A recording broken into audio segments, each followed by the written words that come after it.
নীল, কদিন ধরে না আমার শরীরটা বিশেষ ভালো যাচ্ছে না রে বাবা। কিছু মনে করিস না।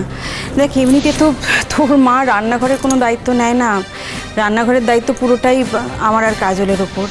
আর আমার শরীরের এখন সেই অবস্থা নেই যে তোর বন্ধুদের রান্না করে, নিজের হাতে রান্না করে কিছু খাওয়াই। ও, তুমি পারবে না তাই না জেম্মা? আমায় আমায় মাফ কর বাবা। বড় মা, তুমি বলে দাও কোনোসি অসুবিধা নাই। বাড়িতে যারা অতিথি হয়ে আসবেন তারা বাড়ির খাবারই খাবে। তোমাকে এর মধ্যে কথা কে বলতে বলেছে? আমরা কি সব মরে গেছি? তোমার তো দোষ কম নয় কাজল। তুমি এখন এখানে কেন এসেছো কাজল? তুমি খাবারগুলো গরম করতে বলেছিলে বড় মা।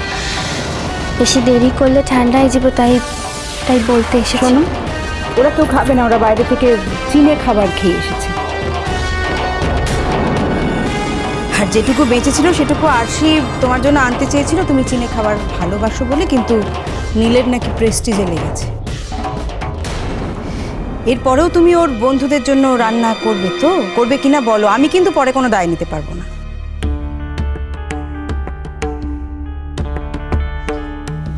করিবি।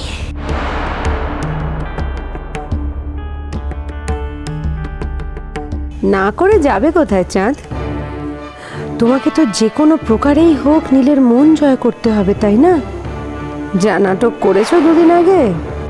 সত্যি এখন আমি দেখছি তোমার লজ্জা বলে সত্যি কিছু নেই।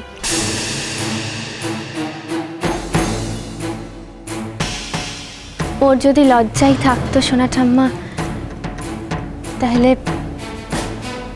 তোমরা সবার আদেশ মাথা পেতে নিয়ে ঘরটাতে মুখ থাকতাম না, চলে যেতাম। একবার যখন নিজের লজ্জাকে বিসর্জন দিয়েছি, তখন আর কি করে লজ্জা পাবো কুহ?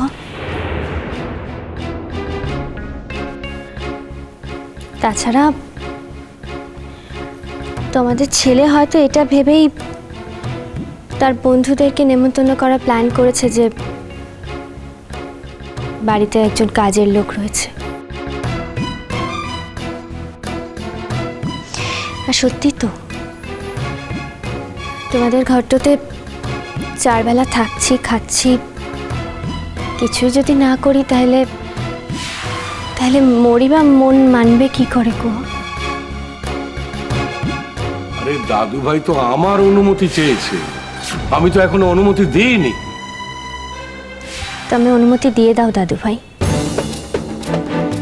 আর এটিও বলে দাও যে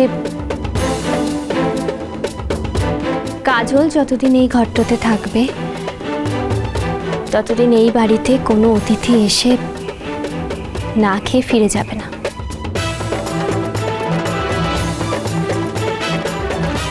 মাঝে মাঝে তুমি এমন সব সেন্সিবল কথাবার্তা বলো না কাজল। আমি তোমার উপর রাগ করেও ফাইনালি রেগে থাকতে পারি না। কোনটা সেন্সিবল কথা আসে দিদি? এই যে আমি নিজেকে এই ঘরটার কাজের লোক বলে মানিয়ে নিয়েছি সেটা? তোমাকে কিন্তু এবারের লোকেরা কাজের লোক ভাবে না কাজল।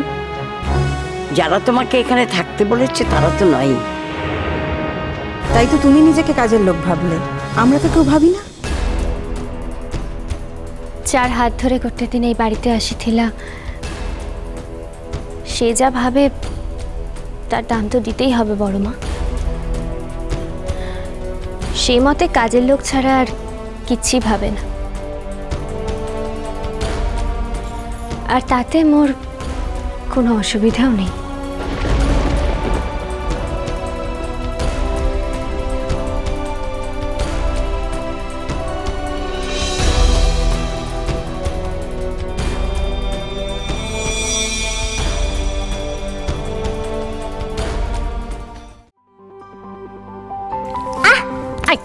সেটা টাকা কি হলো তোমার?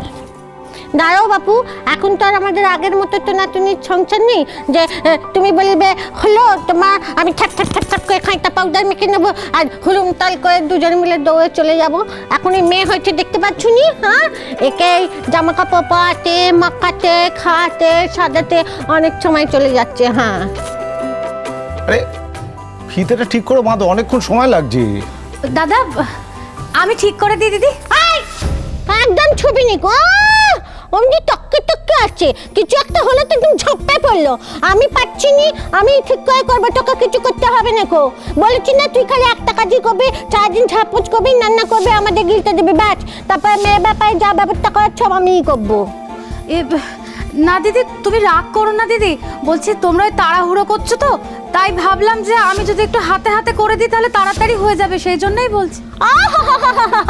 কদলি বলা আমার হাতে হাতে করে দিই, তোমাকে তো ভাবতে হবে না মাগো, তোমার যা কাজ তুমি সেটা করো। হ্যাঁ, কি হচ্ছে বাড়ি? আমি কতদিন বলেছি তুমি ওর সঙ্গে ওরকম ভাবে কথা বলবে না। এবার যদি বাড়ি ছেড়ে চলে যায় তখন কি হবে? দাদা ও কি বলছেন আপনি? তুমি চুপ কর, আমাকে কথা বলছি, আমায় কথা বলতে দাও।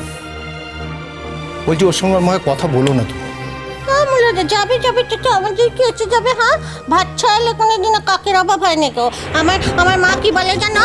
আমার মা বলে যে কারোর জন্য পৃথিবীটা কারোর আটকায় নে। হ্যাঁ, তাই? হ্যাঁ, কিছু হবে না, তাই তো? একটা কথা মনে রাখো, ও যদি চলে যায় ওর সঙ্গে কিন্তু তোমার দলকেও নিয়ে চলে যাবে। একদম বাজে কথা বলবি না, ছাড় বলে তোকে মন নিয়ে করবি না, এটা করো, এটা মারবো।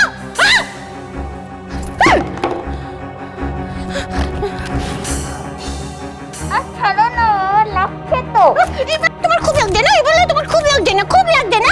তোমাকে জামা কাপড় পরানোর বেলা, সাজের জিনিস পালানোর বেলা, সব কিছুর বেলা তোমার তখন লাগছে না? খুব সেনা হচ্ছে না এবার তোমার, যেহেতু ওদের কিছু নেই, তোমার খুব লাগছে না? হ্যাঁ, কথা শোনো মা, দিদিমণির কথা শোনো। সবসময় আমাকে দড়ি ধরে, আমার দম আটকে আসে না।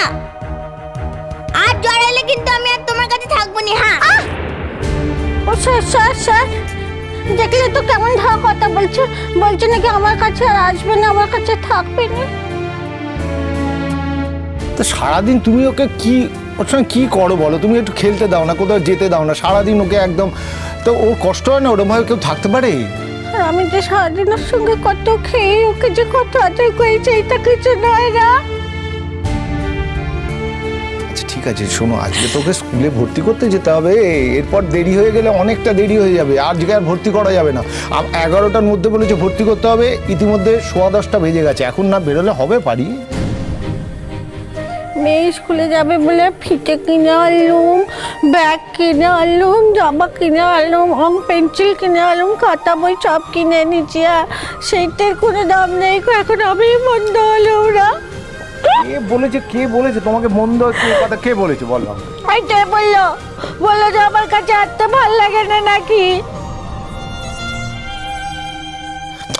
তুমি যদি, ও তো বাচ্চা মেয়ে, ভাবে জড়িয়ে চেপে ধরলে ওর তো কষ্ট হয়, ওই জন্য বলেছে। স্যার ওকে যে আমার জড়িয়ে ধরে থাকতে খুব ভালো লাগে, আমার যে মনে হয় আমি নিজের মেয়েকে জড়িয়ে ধরে আছি।